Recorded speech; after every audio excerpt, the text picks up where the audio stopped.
नमस्कार, मैं श्रुति सिंह स्वागत करती हूँ आप सभी का इनसाइड झारखंड न्यूज के इस बुलेटिन में। चलिए डालते हैं नजर आज की कुछ खास खबरों पर। खूंटी पुलिस को प्रतिबंधित नक्सली संगठन पीएलएफआई के खिलाफ फिर एक बड़ी कामयाबी हाथ लगी है। मुरहू और सोयको थाना व सीआरपीएफ की संयुक्त टीम ने लॉक पेट्रोलिंग रेंज के दौरान मुरहू के जंगल में हथियार के साथ 5 पीएलएफआई नक्सलियों को गिरफ्तार किया है। बताते चले कि गिरफ्तार नक्सलियों में बोयर सिंह पूर्ति, सामू मुंडा, गोपाल बोड़ंदियार, कानू हेब्रोम और मिखाइल शामिल हैं। उनके पास से पुलिस ने एक देसी कट्टा, 5 गोली, पीएलएफआई का 5 पर्चा, 2 चंदा रसीद, लेवी का 10,000 रुपए, 6 मोबाइल फोन एवं 3 मोटरसाइकिल भी बरामद किए हैं। गिरफ्तार गोपाल बोड़ंदियार के खिलाफ नक्सली हिंसा के कई मामले मुरहू व बनगांव थाने में दर्ज है। एसपी अमन कुमार ने प्रेस कॉन्फ्रेंस कर गिरफ्तारी का खुलासा किया है। चाईबासा जिले के बनगांव का एरिया कमांडर राडुंग बोद्रा उर्फ लंबू लगातार मुरहू, साइको और अड़की इलाके में आतंक मचाए हुए था।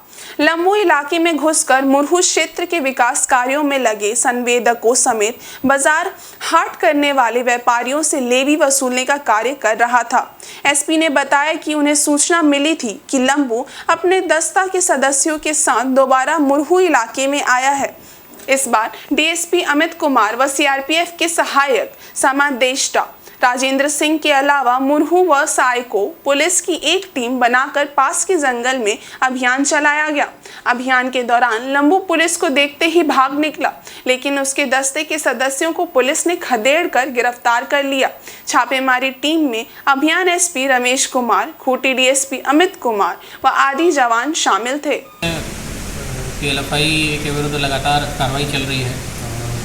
6/8/2023 को गुप्त सूचना के आधार पर लंबू का जो दस्ता है, एरिया कमांडर जो है टीरा बोद्रा और राडुंग बोद्रा और लंबू, उसकी सूचना मिली थी कि वो अपने सदस्यों के साथ मुरहू थाना क्षेत्र में जो विकास कार्य चल रहे हैं उनके ठेकेदारों से और हाट बाज़ार में जो लोग रहते हैं सदस्य, उनसे पैसा वसूलने के लिए और अपने संगठन के विस्तार के लिए इस क्षेत्र में मूवमेंट किया।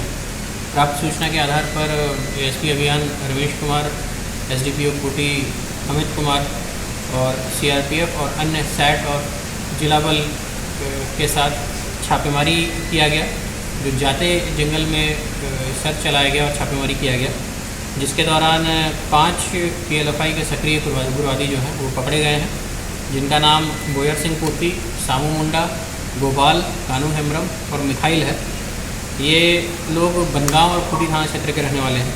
इनके पास से एम्यूनिशन, देसी कट्टा, पीएलएफआई का चंदा रसीद, पर्चा, नगद लेवी की राशि, 6 मोबाइल और 3 मोटरसाइकिल जो है वो बरामद किया गया है। पूर्व में गोपाल और बोयर सिंह पूर्ति का आपराधिक इतिहास रहा है और अन्य लोगों का आपराधिक इतिहास भी सर्च किया जा रहा है। झारखंड के तमाड़ और बुंडू प्रखंड में 2 दिनों की भारी बारिश ने तबाही मचा दी है। तमाड़ के गागरसोतिया नदी में बना ईचाडी पुल ध्वस्त होकर कई टुकड़ों में बिखर गया है। इससे पहले भी पुल का गार्डवाल बह गया था। स्थानीय लोगों का कहना है कि अगर सही समय पर पुल की मरम्मती हो जाती तो पुल टुकड़ों में नहीं बिखरता। वहीं बुंडू प्रखंड के एड़किया गांव का मुख्य सड़क धंसकर पानी की धार में बह गया। सड़क के नाम पर गड्ढे बन गए हैं। ग्रामीणों का कहना है कि यह पुल 6 से 7 गांव को सीधे हाईवे से जोड़ता था। हाईवे से महज 500 मीटर पर गाँव है, लेकिन पुल टूट जाने से अब हाईवे पकड़कर मुख्यालय तक जाने के लिए 15 किलोमीटर घूम कर जाना पड़ेगा। ऐसे में अगर मरीज को अस्पताल ले जाना होगा तो गांव तक एम्बुलेंस भी नहीं आएगी। वहीं प्रखंड के बाड़ू गांव को जोड़ने वाला मुख्य मार्ग भी पानी की धार में बह गया है। अब सड़क के नाम पर सिर्फ मिट्टी बची है। इसके अलावे बुंडू प्रखंड के एड़किया गांव को मुख्यालय से जोड़ने वाली सड़क भी पानी की धार में बह गई है। सड़क के बीचों बीच गड्ढा बन गया है। यह सड़क बुंडू और सोनाहातू समेत दर्जनों गांवों को जोड़ता है। रोजाना इस सड़क से हजारों लोगों का आवागमन होता था। ये बरसात के चलते ही चुके बहुत सारा दिक्कत हो रहा है। अभी आने जाने में आदमी सबका जितने दूर दूर गाँव वाला आते जाते हैं उसमें अभी परेशानी हो जा रहा है। इन्हें से आपका 600-700 किलोमीटर 700 किलोमीटर मीटर है, 13 किलोमीटर जाना पड़ रहा है घूमकर। हम लोग अपने चांदा घर से चांदा करके बनाए गाड़ी माटी गिरा के। अच्छा, अब क्या हो गया? अब तो पानी में धंस गया पुल उल सब। अच्छा, और वही तो हमको दिक्कत हो रहा है, साइकिल ढोने पर रहा है, मोटरसाइकिल तो इपार ऊपर हो नहीं कर रहा है। अच्छा, मतलब ढो के निकलना हो रहा है, अभी क्या करेंगे। राहुल गांधी की लोकसभा सदस्यता बहाल होने पर कांग्रेस पार्टी में खुशी की लहर है। झारखंड कांग्रेस ने राहुल गांधी की सदस्यता बहाल करने को लेकर सर्वोच्च न्यायालय के प्रति आभार व्यक्त किया है। पार्टी महासचिव राकेश सिन्हा ने कहा कि अब सदन में किसानों की, गरीबों की, अल्पसंख्यक की और आम जनता की आवाज फिर गूंजेगी। देश की जनता इसी दिन का इंतजार कर रही थी। बता दें कि सुप्रीम कोर्ट द्वारा शुक्रवार को मोदी सरनेम टिप्पणी मामले में राहुल गांधी की सजा पर रोक लगाए जाने के बाद लोकसभा सचिवालय ने वायनाड से सांसद राहुल गांधी की सदस्यता बहाल कर दी है। मार्च 2023 में उन्हें निचले सदन से अयोग्य घोषित कर दिया गया था। स्वाभाविक तौर पे आज खुशी का दिन है कि जो वंचितों की आवाज़, मजलूमों की आवाज़, किसानों की आवाज़, युवाओं की आवाज़, महिलाओं की आवाज़, देश की आवाम की आवाज़ जो सदन में हुआ करता था आदरणीय राहुल गांधी के रूप में, उस आवाज़ को दबाने का एक षड्यंत्र, एक साजिश के तहत केंद्र की सरकार ने काम किया और राहुल जी की केंद्रीय संसद की सदस्यता को खत्म करने का प्रयास किया। लेकिन हम आप लोगों के माध्यम से माननीय सर्वोच्च न्यायालय के प्रति आभार प्रकट करना चाहते हैं, कृतज्ञता व्यक्त करना चाहते हैं कि सर्वोच्च न्यायालय ने एक न्यायपूर्ण फैसले के जरिए फिर से सदन में वो आवाज़ गूंजे, इसकी व्यवस्था कर दी है। तो कहीं ना कहीं आज राहुल जी सदन में हैं और जो संघर्ष और जो संकल्प राहुल जी ने लिया, आज उस संकल्प के साथ राहुल जी पूरी प्रतिबद्धता के साथ सदन में उन मुद्दों को उठाते रहेंगे जो मुद्दे देश की आवाम के लिए, देश के युवाओं के लिए, देश के किसानों के लिए जो मुद्दे अहम हैं। राजधानी रांची स्थित आजसू पार्टी मुख्यालय में सोमवार को मिलन समारोह का आयोजन किया गया। इस मिलन समारोह में रांची सहित गढ़वा और पलामू की कई प्रबुद्ध जनों ने आजसू पार्टी की सदस्यता ग्रहण की। सदस्यता ग्रहण करने वाले आजसू के नए सदस्य कई दूसरी राजनीतिक पार्टियों को छोड़कर आजसू पार्टी में शामिल हुए हैं। आजसू पार्टी के मुख्य केंद्रीय प्रवक्ता देवशरण भगत ने पार्टी के आगामी कार्यक्रम की जानकारी दी। उन्होंने बताया कि वीर शहीद निर्मल महतो के शहादत दिवस पर पूरे प्रदेश में विधानसभा स्तरीय श्रद्धांजलि सभा का आयोजन किया जाएगा। विश्व आदिवासी दिवस को लेकर होने वाले कार्यक्रम में आदिवासी वीर शहीदों की शौर्य गाथा एवं बलिदान पर चर्चा होगी। साथ ही साथ आदिवासियों की वर्तमान दशा और दिशा के साथ उनके उत्थान का मूल्यांकन किया जाएगा। वर्तमान राज्य सरकार को उनकी वस्तु स्थिति से अवगत कराने का भी काम किया जाएगा। वहीं राज्य के डुमरी उपचुनाव के विषय में प्रवक्ता का कहना है कि डुमरी उपचुनाव में हम एनडीए गठबंधन के साथ हैं और विगत चुनावों में वहां आजसू पार्टी की स्थिति काफी मजबूत रही है। वहीं राज्य की विधि व्यवस्था के विषय में केंद्रीय प्रवक्ता ने कहा कि राज्य में ना ही विधि है और ना ही व्यवस्था। झारखंड राज्य में अपराधियों का उत्साह चरम सीमा पर है। ऐसा देखा जा रहा है कि अपराधियों को राजनीतिक संरक्षण प्राप्त है। निर्मल महतो का शहादत दिवस है। पूरे प्रदेश में पार्टी शहादत दिवस के अवसर पर उनको श्रद्धांजलि अर्पित करेगी। जिला स्तर पे और विधानसभा स्तर पे कार्यक्रम आयोजित किए जाएंगे। मुख्य रूप से जमशेदपुर में स्वर्गीय निर्मल महतो के शहादत दिवस के अवसर पर निर्मल डहर संकल्प यात्रा आयोजित किया जाएगा युवाओं के द्वारा, जिसमें स्वर्गीय निर्मल महतो के द्वारा जो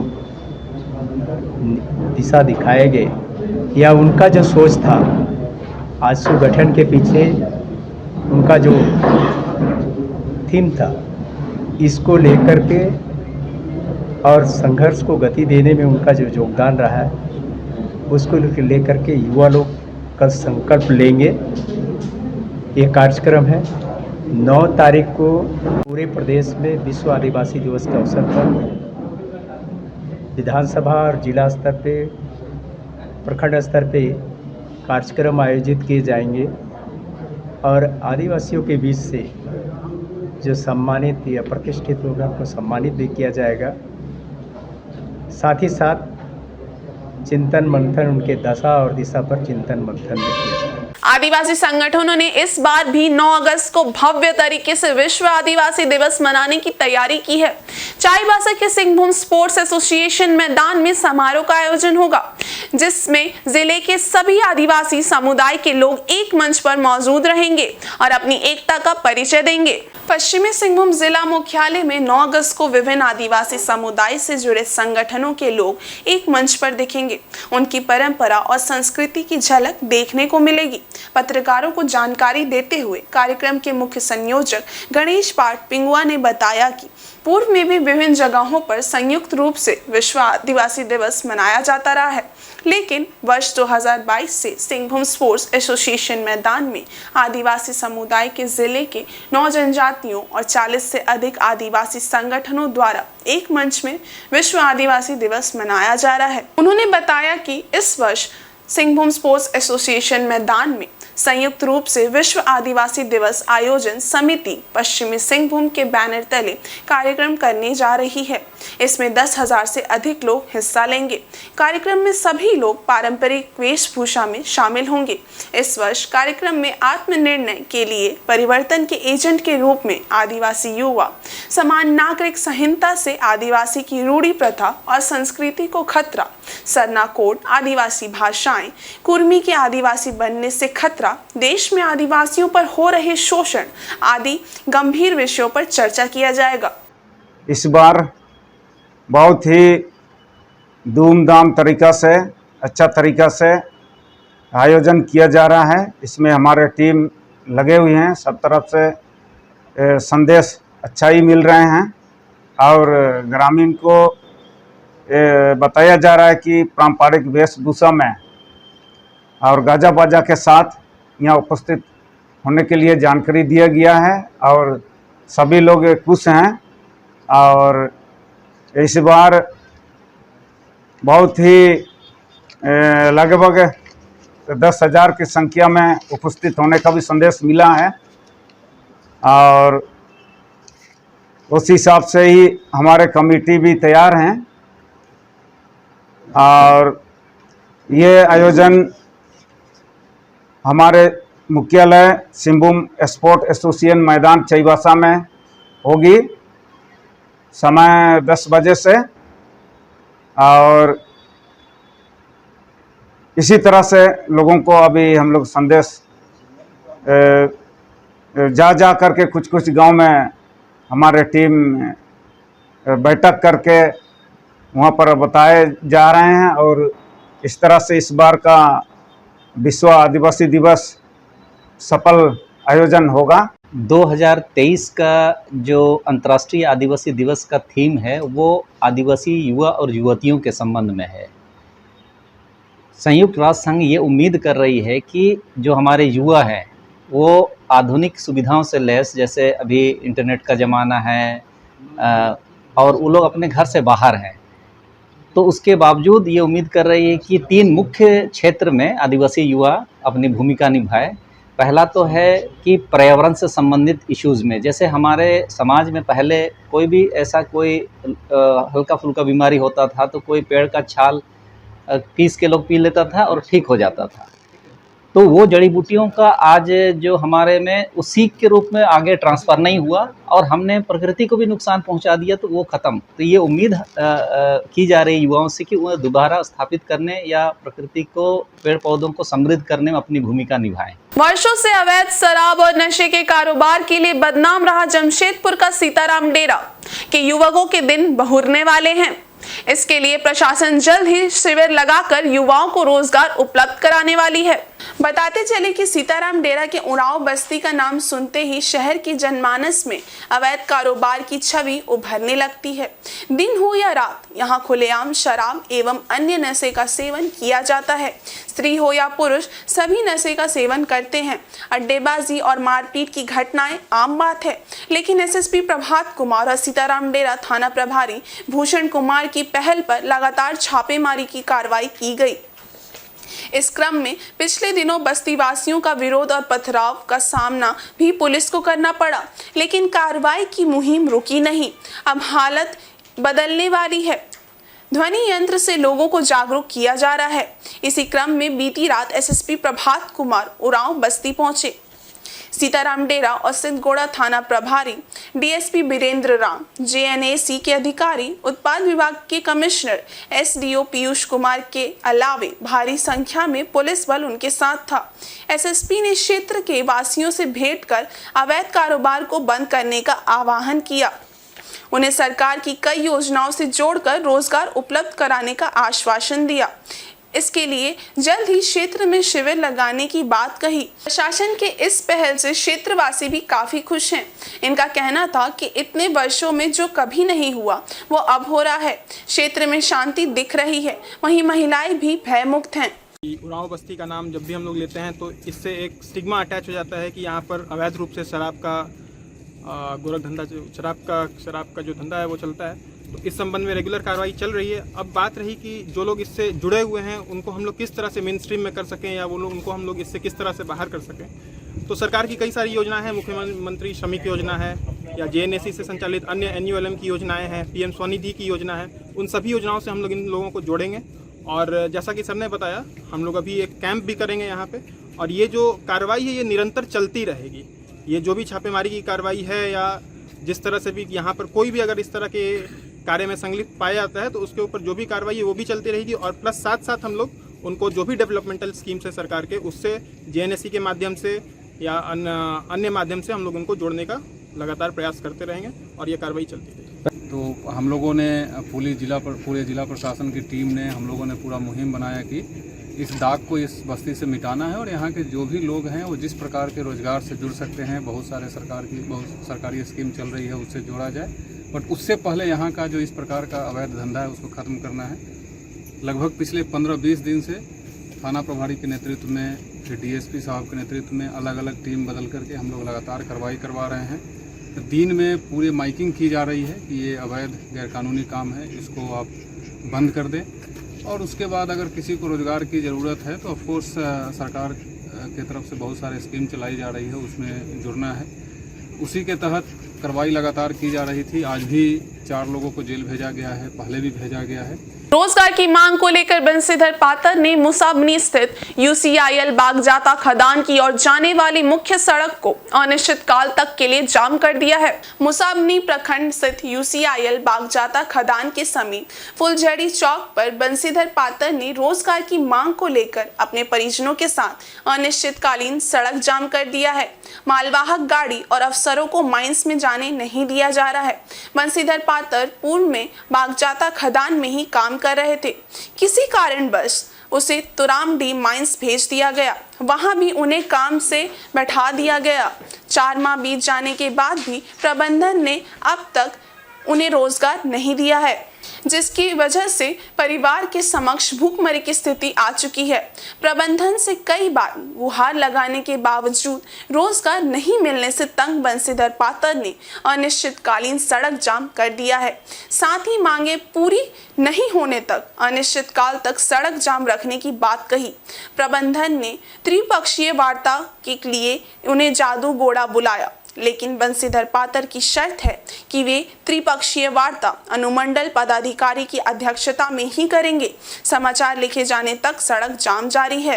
कारण है कि जो हम बागजाता माइंस में पहले हम काम कर रहे थे ऑलरेडी, जब पूर्व मैनेजर हम लोग का कन्नानाथ था और डी हंसदा और कृष्णा साहब सब मीटिंग करके हमको तुरमडी माइंस में भेजा गया था।